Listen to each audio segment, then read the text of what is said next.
Ladies and gentlemen, if I could have your attention again for a minute. I'm Elliot Gerson from the Aspen Institute. And as I promised before dinner, it is now my great pleasure to introduce Larry Summers, Director of the National Economic Council, and Judy Woodruff, Senior Correspondent of NewsHour. Larry, Judy.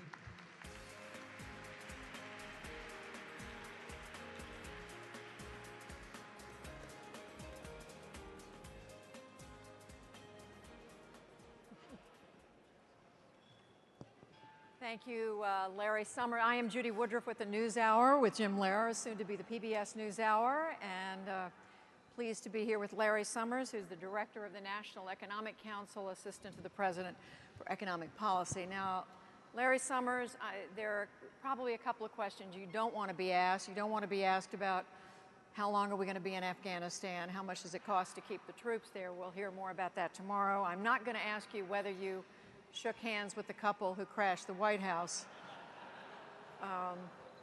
But what I do want to do is there's going to be a poll number. Start with a poll question, throw it up on the screen. And essentially what it shows, this is a poll done by Newsweek and Intel in September and October of over 4,000 people in the US, China, the UK, and Germany, in which 78% of Americans said they think innovation will be more important to the economy in the next 30 years than it's been in the last 30.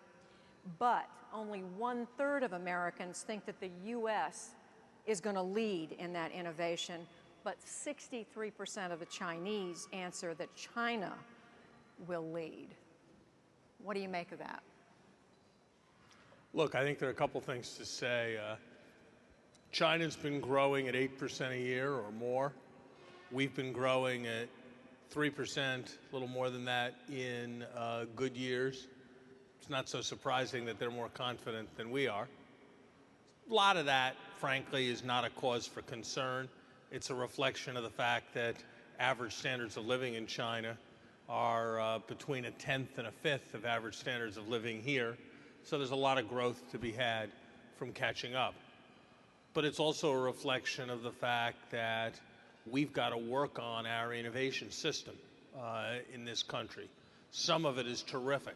We've got a capacity for flexibility and dynamism that is second to none. But other parts of our system aren't working so well. Our schools do a very poor job of teaching science and technology and mathematics. Our culture is as supportive of financial engineering as it is of other kinds of engineering, or more, and that doesn't encourage the kind of growth that we want.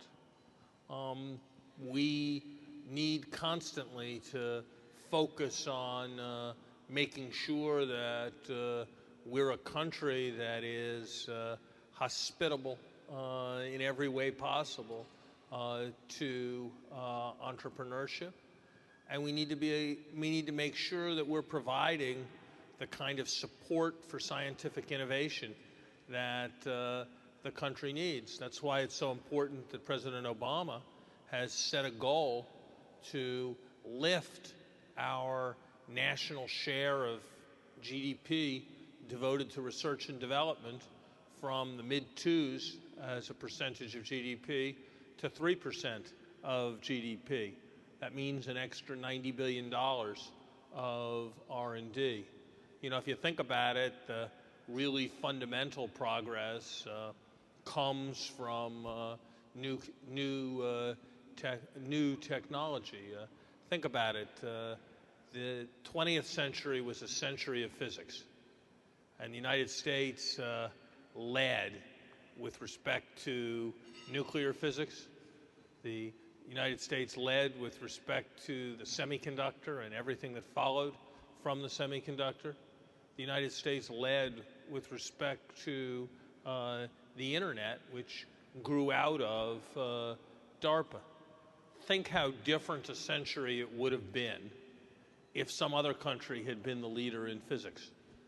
The 21st century is likely to be a century of the life sciences, whether it's what they'll mean for new materials, whether it's with respect to what might be called mental steroids that are under rapid development, whether it is with respect to what it means in human health, and whether we're the leader in that is going to make a very big difference in our history. So we've got a lot of work to do as a country, and those figures really should just reinforce the kind of work we have to do as a country.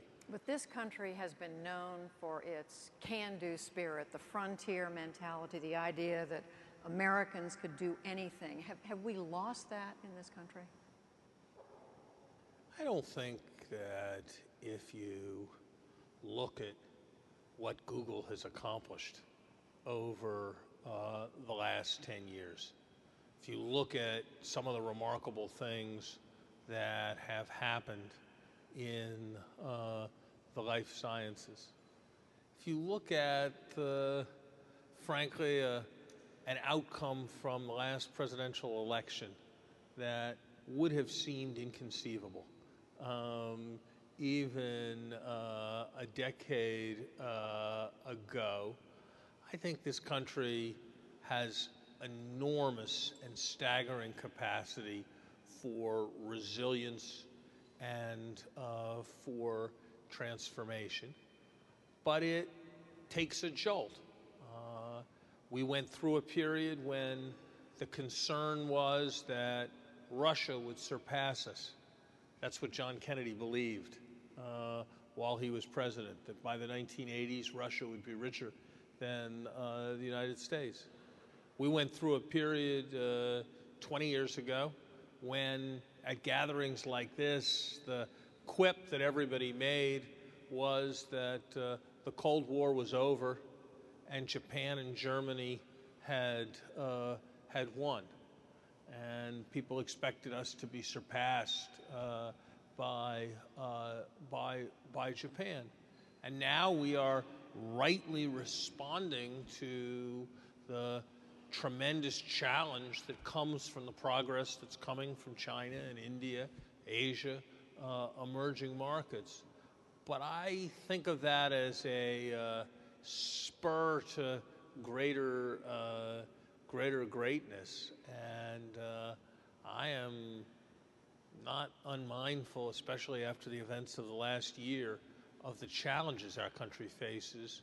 But I also think you look at the way people work in this country, you look at the quality of our universities, you look at the role of some of our great companies around the world, and I've got a lot of confidence in our future, and I think our future will keep being greater than our past as long as we stay nervous about our future and on edge. And that's why I think gatherings like this and the kind of discussions that you all are having are so very, very important. You talked about growing R&D from 2% to 3% of GDP. What exactly is the right role for government? I mean, that alone isn't going to turn on an innovation freight train, if you will, is it? I mean, what is the right role for government? Is it, I mean, how much of that is just getting out of the way and letting the private sector do its will, which didn't work so well on Wall Street a year ago? Is it tax policy? Is it immigration? I mean, what's the right role for the federal government? Look, there are areas, which I'll come to in a minute, where reasonable people will have a spectrum of opinion. But there are areas where there's very little debate and where we can do a lot better. Support for basic and fundamental scientific research, which is the wellspring, ultimately, of everything else in ways that nobody can fathom, in advance. Mathematics is the most abstract of the sciences. Number theory is the most abstract part of mathematics. Every ATM transaction is secured by a code that comes out of research in that most pure branch of mathematics. So leadership in supporting science is something that is absolutely central. An educated workforce of highly motivated people with entrepreneurial capacity. No one doubts that that is a responsibility of government. A system in which people can contract freely and in which there is the rule of law. How long does it take to start a new business? What kind of barriers are there to those who want to be entrepreneurs? Those questions are government's responsibility as well. No one argues about any of that. A capacity to recruit able people. Some of that's about education. Some of that, yes, Judy, is about the immigration law. That's a public responsibility as well. An environment in which companies have a strong incentive to flourish. That's why it's why the only one of the so-called extenders, the tax provisions that are in place but not permanently in place, which the administration, even in this very difficult budget environment, has asked to be made permanent, is the R&D tax credit, because it plays a key role in encouraging businesses to do R&D.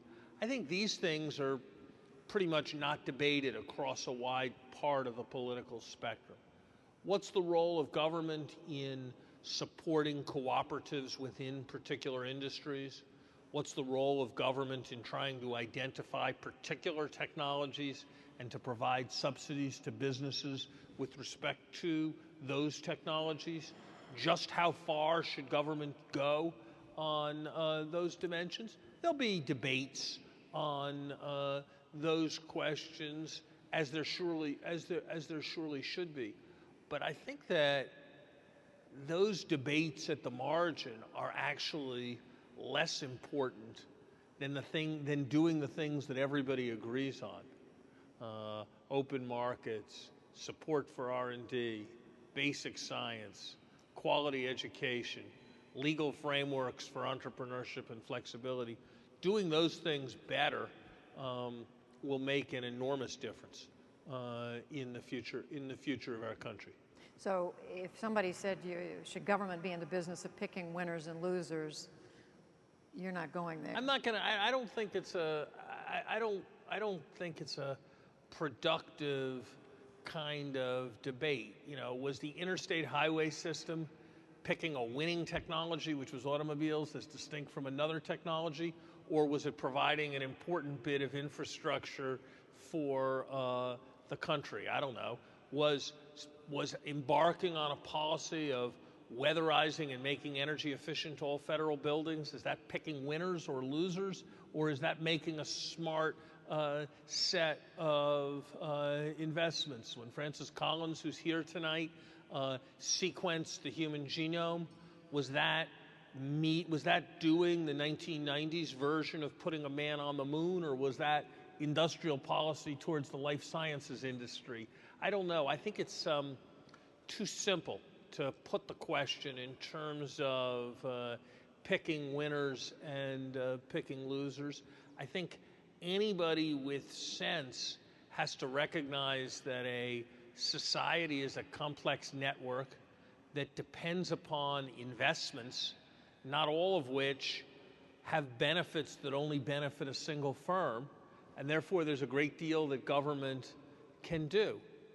And at the same time, I think anyone who has studied some of the countries that we compete with, who's studied our own country's experience with synfuels, for example, has to recognize that it's a mistake to think that people sitting here in Washington, no matter how well motivated, are going to be as attentive to what customers want, what can and what cannot be commercialized. We're not going to be as good at that as the private sector.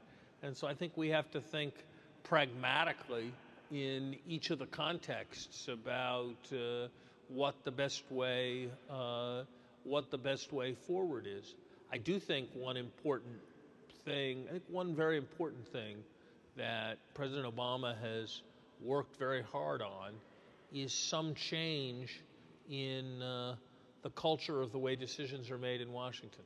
And he has tried to reduce the role of special interests, to make lobbying a less effective strategy. And I think that's important because these kinds of economic decisions will be made better if they're made by people who genuinely disagree and debate about what will be best for the economy. But they're likely to be made worse if they're made with a view to furthering specific commercial interests. And it's not something that's going to change overnight. It's not something that's going to be on or off like a light switch. But I think some furthering of the national interest rather than the particular commercial interest has been an important part of the approach that President Obama has tried to bring.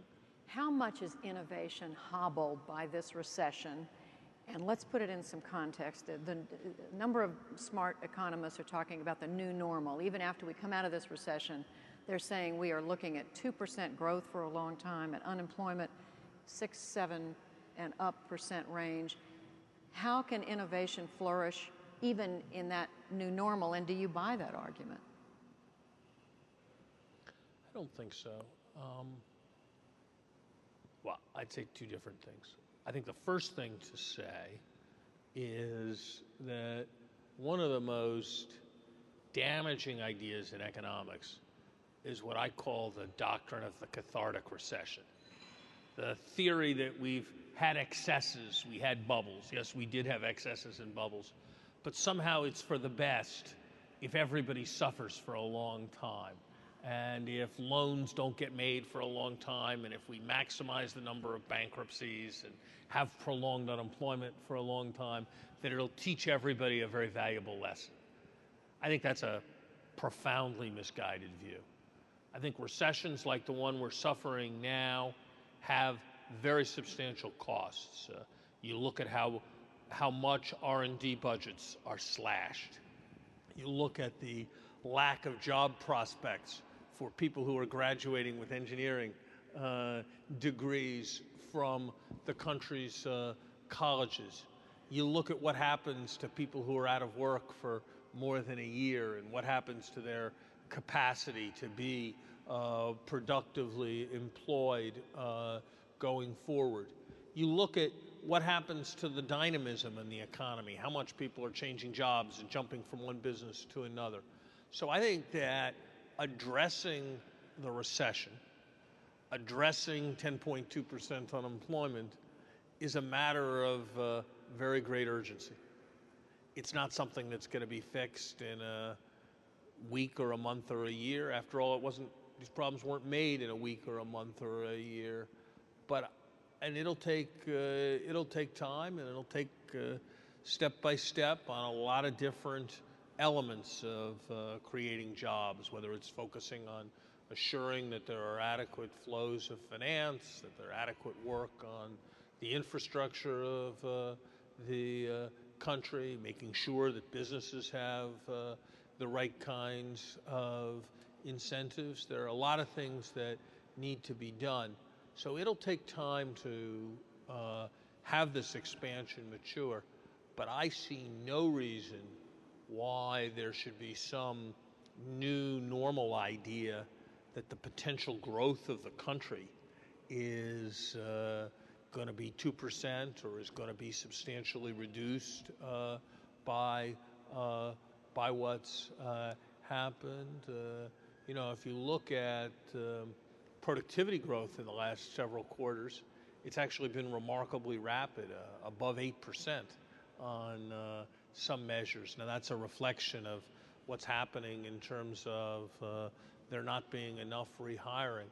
But I don't see the argument that there has been some permanent loss of potential in the economy, and I think the priority has to be putting people back to work, driving the economy forward. And by the way, putting people back to work, bringing employment back to normal levels, that's also going to be the single largest factor when it happens that's going to bring down the federal budget deficit. So it's desirable fiscal policy as well.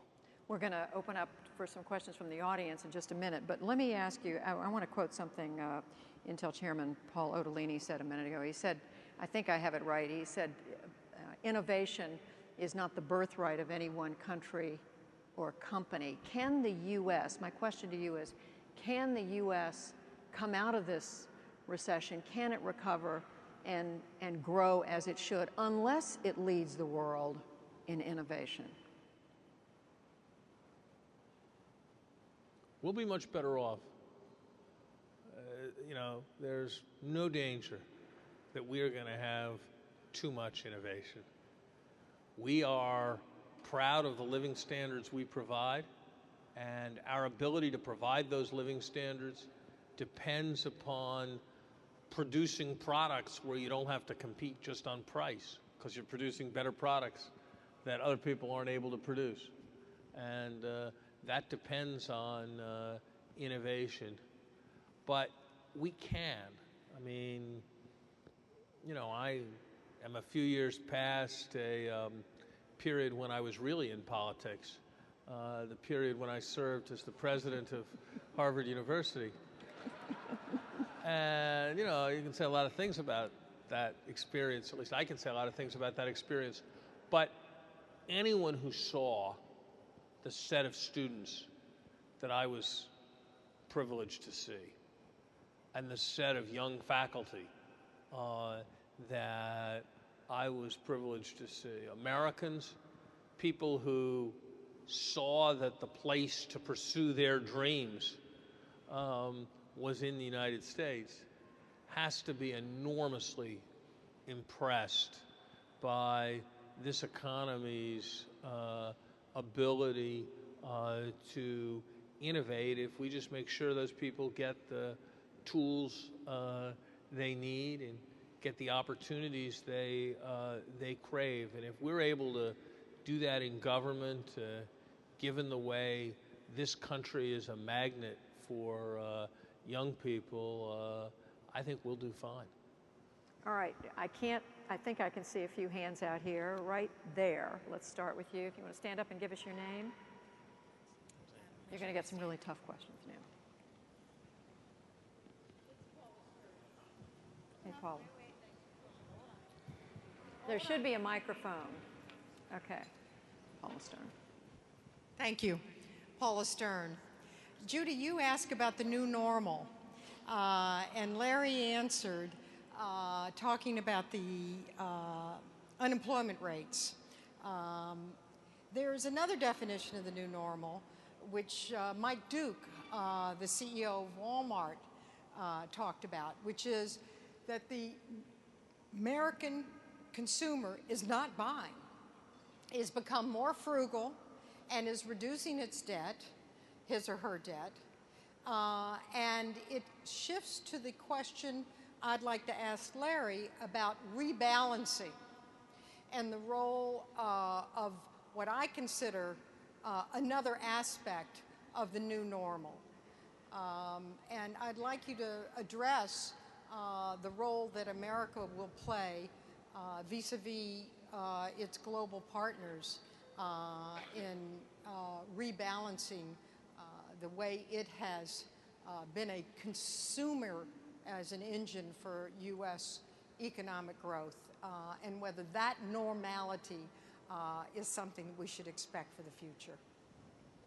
You know, when I was Treasury Secretary in the 90s, I used to warn that the United States couldn't continue to be the single engine on which the U.S. consumer couldn't be the single engine on which the whole world economy flew. And in a sense, I was wrong, because that growth paradigm kept going longer than I would have imagined possible in 1999. But in a sense, I was right, because it did come crashing to a halt in 2007. There is no way that our import-led growth is going to be the driving force for the entire rest of the world to have export-led growth going forward.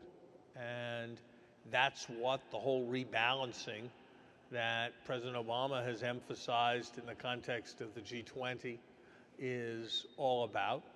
That's going to mean we're going to need to pursue more pro-saving policies in this country.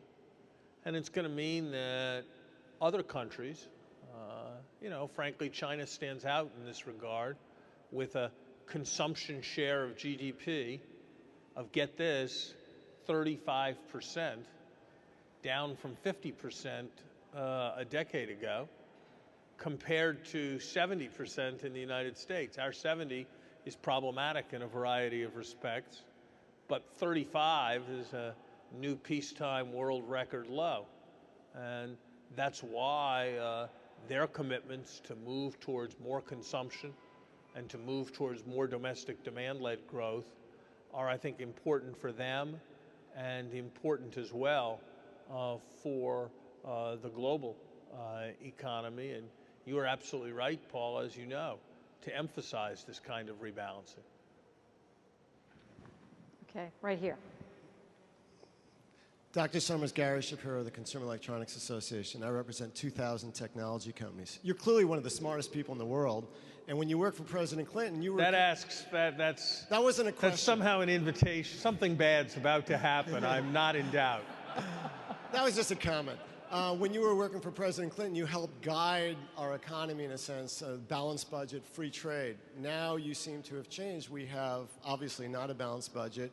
We can't get a free trade agreement passed when the rest of the world is passing us by. We no longer encourage the best and the brightest, and we want to put taxes on job creators and innovators. Why the big change? I told you the questions were going to be tougher from the audience. Can we maybe go back to chatting, Judy and me? Keynes was once asked, what you're saying now seems different from what you were saying before. And he looked back at the person who said that and said, when circumstances change, I change my views. And you? And I guess that's my reaction to your question. In the 1990s, we faced an economy that was constrained primarily by lack of supply, associated with inadequate investment and excessively high costs of capital. And so deficit reduction was central to unlocking the potential of that economy. Today, we face an economy that is, for the next several years, very substantially constrained by lack of demand, where borrowing is actually shrunk for the first time in 50 years, despite the fact that the government has filled some of the slack by increasing its own borrowing. And so the appropriate economic strategy at this juncture, I think, is a very different economic strategy in a post-financial crisis environment than would have been the right strategy in the 1990s. I think you need to watch over time what happens, because I have no doubt of this president's commitment and ultimately our country's commitment to open markets and to supporting the process of global integration. Some of that will be working on trade agreements. Some of that will be allowing the kinds of things that people in this room do that knit countries ever more closely together through technology, through the development of global supply chains to operate more fully, to enhance productivity. And I'm confident we're going to see that going forward. All right. About over here somewhere. Right here.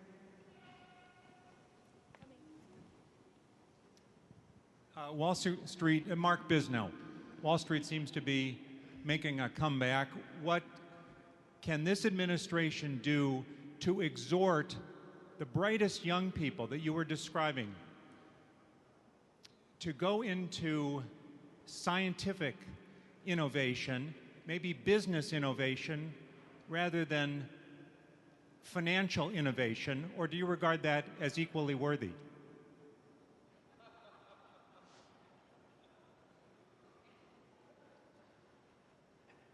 It's a very there are a lot of complex aspects to that. An economist named Jack Hirschleifer wrote a very famous paper many years ago in which he made the point that if I invent a better mousetrap, I'm better off and everybody else is better off as well. If I invent a better system for predicting who's going to win the 5th race at Aqueduct, I'm better off and all the people who bet with me are worse off. And therefore there's some presumption that some kinds of innovation are going to be more positive sum than other kinds of innovation. And you won't have difficulty drawing the parallel between Aqueduct and some part of what goes on in financial markets. So I think there is a legitimate question that we do need to look at. Some of it goes to the way in which we regulate the financial sector. And by operating in a mode where there's a lot of heads I win, tails the government loses kinds of stuff, we have actually subsidized that system more than we realized we were subsidizing it and more than we should. And by moving to more appropriate financial regulation with higher levels of capital standards, more regulation of a number of different kinds, including to protect consumers, I think we will level the playing field, and that will operate to improve the allocation of talent. I also think that making sure we're doing everything we can, and that's what that extra resources to support R&D are all about. That's what the development of better science and mathematics education in high school is all about. Look, I get that you can argue about whether economics is a science or not, but I'm an economist today in important part and went towards a career in public service in important part because the federal government of the United States of America in the spring of 1975 offered me what seemed to me then to be the spectacular sum of $300 a month as a fellowship to pursue a career in science. Now, you know, you can argue about whether that's proved to be a positive or a negative investment over time for the country.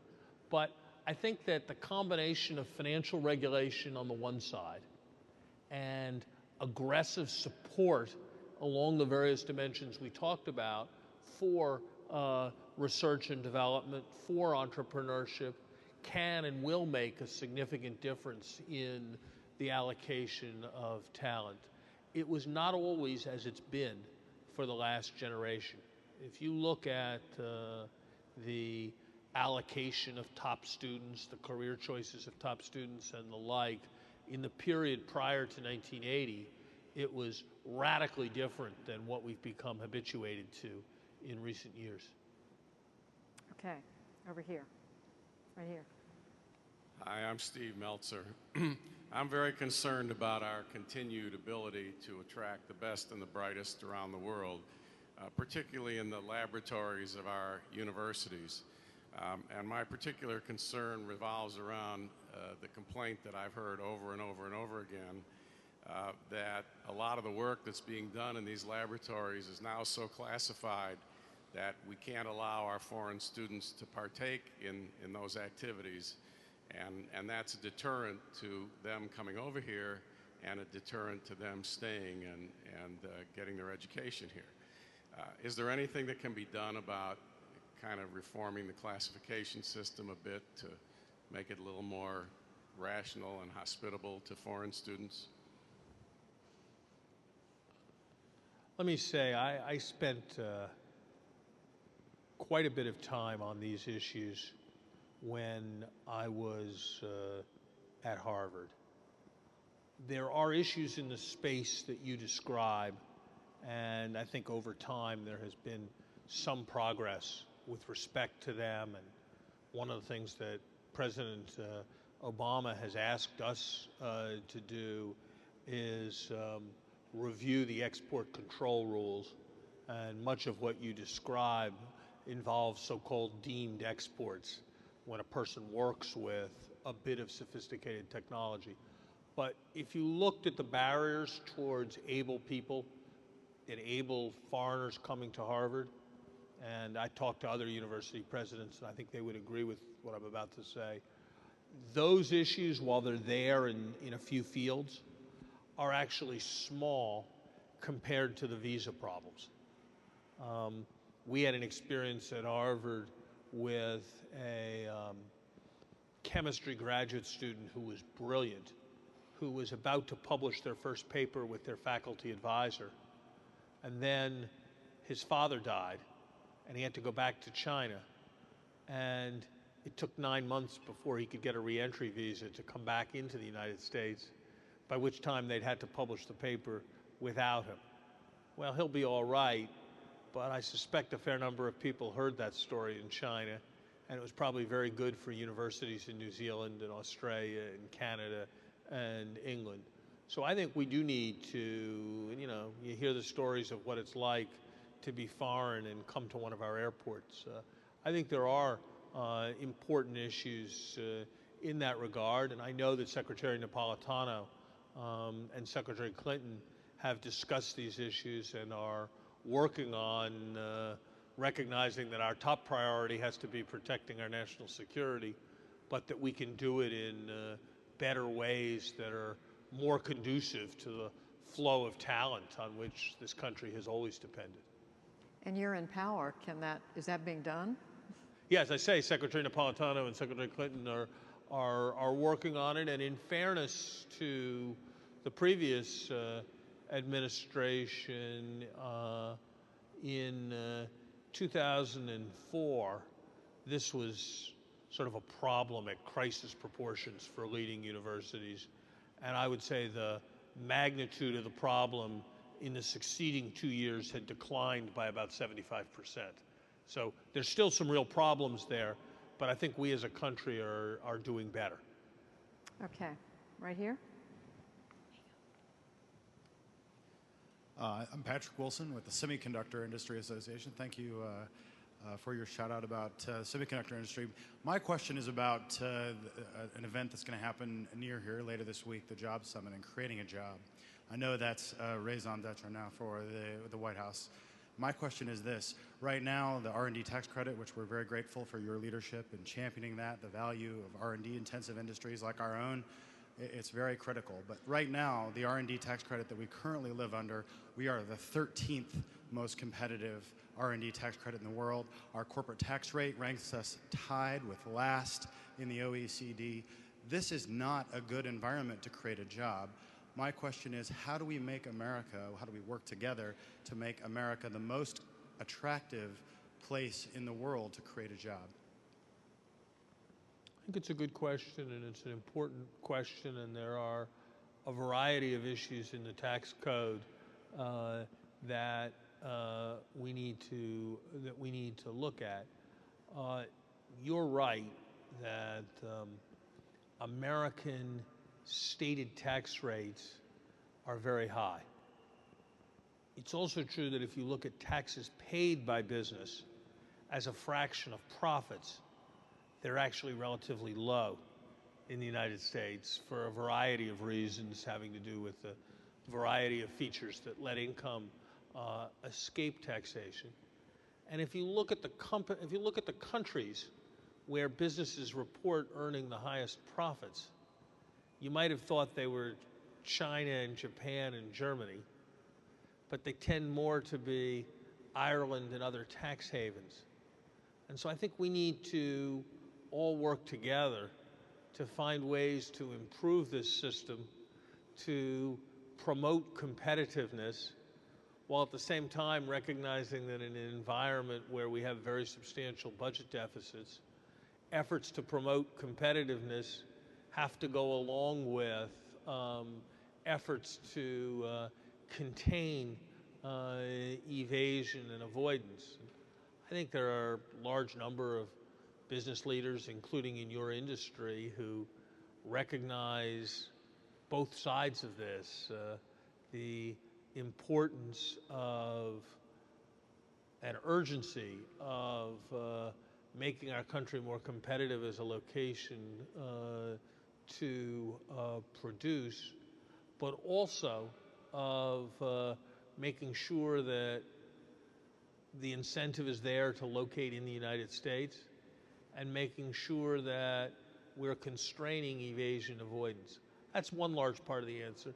The other large part of the answer is that I hope that our country is never going to conceptualize itself like some struggling cities do, as a place that has to compete on the basis of offering the most generous tax abatements. And that instead we'll compete by having the best, most creative workers, having the people who can do the best job of staffing the laboratories, having an infrastructure that's second to none for shipping products. And so I hope we can take a holistic view of national competitive advantage rather than trying to lead a worldwide race to the bottom with respect to taxing potentially mobile companies. All right, we are over time, so let me just ask you to wrap up, Larry Summers, by telling the folks who are going to be at this conference through tomorrow, what can they do out of a group, out of a meeting like this, that lifts the debate, helps the debate about innovation? And what do you most want to see done as somebody who plays the important role you do in this administration to advance that? I think you can do three things. You can keep all of us here, keep our feet to the fire by reminding us of how absolutely central and crucial innovation issues are, and that people remember that the country is very different because of the semiconductor, long after they remember whatever the unemployment rate was in the year when Intel was founded. People remember that it's a different world because of the internet, long after they remember what Fed moves there were in any particular year in the 1970s and 80s. So I think the first thing is you can remind us that when history looks back and takes the long view, things about innovation are going to be profoundly important. Second, you can tell us what the public policies are that will make the biggest difference in the lives of your companies and in the lives of the people that you work with that will promote innovation. But here's the third thing, and it's by far the most important, and in some ways the most difficult.